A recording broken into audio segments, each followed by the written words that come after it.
तो जब हम मर्द से ढक देंगे तो उससे क्या होगा कि केचुआ हमेशा अंधेरे काम करता है।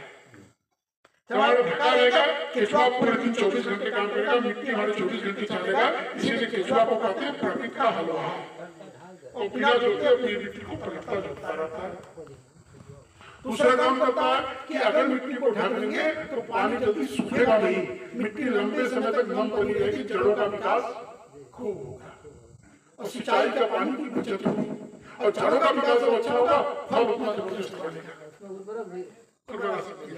और जो हमारा कचरा है, पुआल है, पैरा जिससे मिट्टी को ढक रहे हैं, उससे हमारी जो है वो सड़ के हमारे खेत में खाद बनेगा। ठीक है, ये जो प्लास्टिक मल्चिंग आप करते हैं उसका दुरुपयोग जानते हो, दुष्परिणाम जानते हैं। जब धूप पड़ती है तो धीरे धीरे रसायन छोड़ती है, ठीक है, लेकिन हमारी मिट्टी में वो धीरे धीरे मिट्टी को ऐसा बना देगी कि 4 साल बाद उसमें फिर टमाटर नहीं होता है। ना विश्वास हो चलिए ऑर्गेनिक परमाणु गैस 4 साल तक खूब अच्छा टमाटर होता है, 4 साल बाद उसमें टमाटर होता ही नहीं, सूख जाता है पूरा, इतना भयंकर रोग लगता है। फिर उसमें हम उन्हें हमारे पास हमने कहा नहीं, अब इसमें 2 साल आप गेहूं को फिर मिट्टी सही होगी। तीसरी चीज कि जो पॉलीथीन है वो कभी सड़ती गलती नहीं, 100 साल तक खेत में पड़ी रहेगी, उसी खेत में जहाँ फेंकेंगे पड़ी रहेगी, टुकड़े टुकड़े छोटे छोटे टुकड़े हो गए, लेकिन वो मिट्टी को हमेशा नुकसान देगी। धीरे धीरे जहाँ इकट्ठा होगी उसके नीचे पानी को नहीं जाने देगी, तो पानी जमीन के नीचे नहीं जाएगा, तब का जलस्तर नहीं बढ़ेगा। और जहाँ भी प्लास्टिक मल्चिंग जिस खेत में हो रही 4-5 साल से, उसके अगर कभी बरसात में सितंबर अक्टूबर को जाके देखिए 1 फीट के नीचे मिट्टी गीली नहीं हो रही है, पानी की क्षमता सूखने खत्म हो जा रही है, भूमिगत जल हमारा खत्म होता जा रहा है। तो अगर हम ये सब करते हैं तो हमारी भूमिगत जल भी बढ़ेगा। फिर उसके बाद हम आते हैं, अगर मान लीजिए कुछ फसल ऐसी है कि धान हम बोए हैं उसमें मल्चिंग नहीं हो सकती, नहीं रख सकते, ढक तो सिर्फ सकते जिसमें लाइन से लाइन की दूरी अधिक है, पेड़ से पेड़ दूरी है, टमाटर है, मिर्च है, बैगन है, सब्जियों को ढक सकते हैं। और ढकने की परंपरा हमारी बहुत पुरानी है। आप अदरक हल्दी बोते हैं, ढकते हैं ना, किससे ढकते हैं? चिवड़ा के पत्ते से। कभी आपने सोचा चिवड़ा के पत्ते से क्यों ढकते हैं?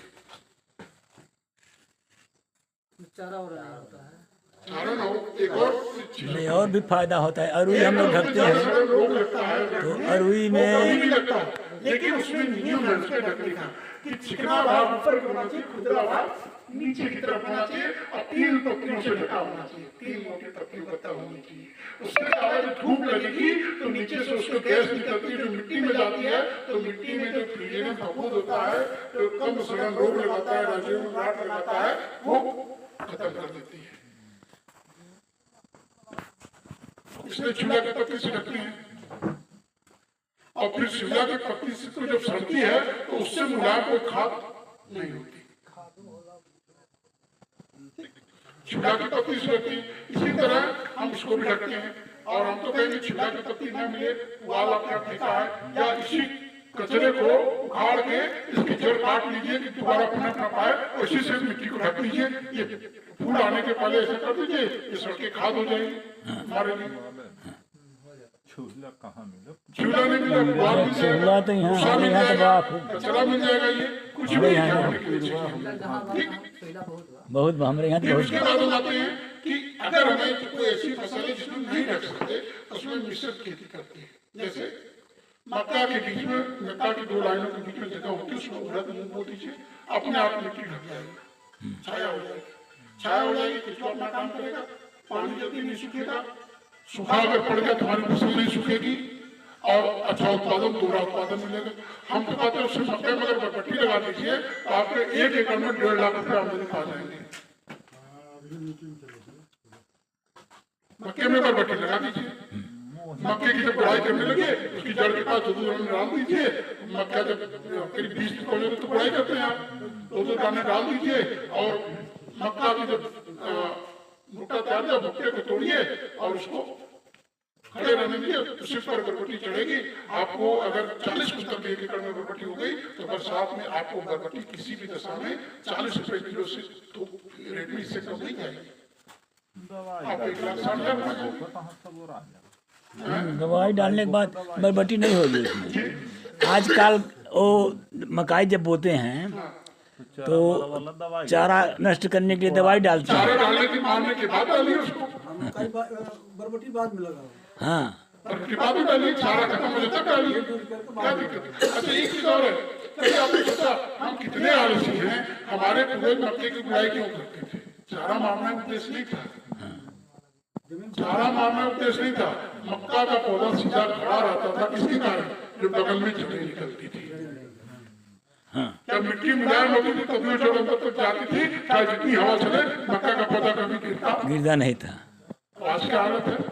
आजकल तो गिर जाता है सब एक हवा में। पढ़े लिखे वाली कोड़बा नहीं करा के तुम कहते कैसे का यंत्र आ चुका है, यंत्रों का इस्तेमाल करें, छोटे छोटे यंत्र आ चुके हैं, छोटे छोटे यंत्र आ चुके हैं, उसका इस्तेमाल हाँ, करिए। हाथ से चलने वाले यंत्र आए।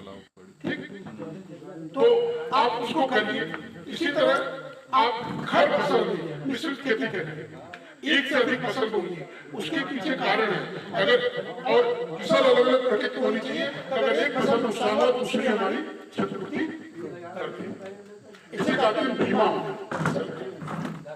और अगर मक्का के साथ दलहनी फसल बो देंगे तो मक्का की फसल अपने आप, क्योंकि दलहनी फसल में नाइट्रोजन फिक्सेशन की क्षमता खावा नहीं करे पुट्ठा पुट्ठा देख यूरिया अपने आप बढ़ेगी, यूरिया की मात्रा मजा नहीं मजबूत होगा। तो बेहतर है कि हम मिश्रित खेती में आप इंटरक्रॉपिंग करें, उसके साथ सोलंकी जी का आकर्षण जो है नहीं दिखता है वहाँ पीछे से। तो हमें जो है कुछ बदलना होगा, कम से कम सभी से बदल करना।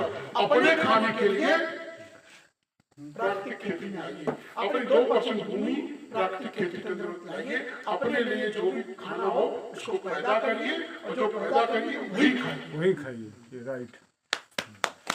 तभी आप स्वस्थ रहेंगे। नहीं तो ये सोचें कि बाजार में बेचने वाले कभी नहीं स्वस्थ हो पाएंगे अपने खाने के लिए। और हम आपको यकीन नहीं होगा, हम तो सारे लोगों को भी कई लोगों से शुरू करवाएं, आप छत पे सब्जी की खेती करिए। मिश्रा पॉलिक्लिनिक वाले पूरी अपनी सब्जी छत पे पैदा करके खाते हैं। उनके पिताजी, यहाँ तक कि मिश्रा जी डॉक्टर जो है वो सुबह 10 बजे तक वहाँ छत पे काम करते हैं। उनके जाएंगे छत पे देखेंगे इतना ऊंचा ऊंचा मिट्टी भर के करेला लगा है, सतूत लगा है, सारी चीज सब्जी लगती है 12 महीने भिंडी लगती है। बहुत हमारे हमें ये सबसे बड़ा आपसे कहना है, निवेदन आप सभी से, अपने लिए प्राकृतिक खेती के अंतर्गत आइए, जो पैदा करिए वही खाइए, जो खाइए उसको पैदा करिए, तभी पैसे बचेंगे। अगर 100 रुपए पैदा करके 99 रुपए खर्च करेंगे कभी लखपति नहीं बन पाएंगे। 50 रुपए पैदा करके 10 रुपए खर्च करके 40 रुपए बचा के आप लखपति बन जाएंगे। राइट। मेरा आप सभी से निवेदन है कि मेरी इतनी बातें बहुत बड़ी हैं, लेकिन उसकी समय अभाव है। हम लोग शाम तक प्रवचन चलेगा। धन्यवाद। 2 घंटे पहले आके बैठे। बड़ा अच्छा जानकारी दिए हमारे वैज्ञानिक श्री जय सिंह ने, और हम लोग चाहेंगे कि इस पर अमल करें और प्राकृतिक खेती को अपनाएं, जिससे हम स्वस्थ रहें और हमारे बाल बच्चे भी स्वस्थ रहें। और इस खेती को अपनाने के लिए हमारे आने वाली पीढ़ी भी प्रेरित हो। कुरहू दे करके वही से हो जाता है। जय जवान जय किसान। फल नहीं आता।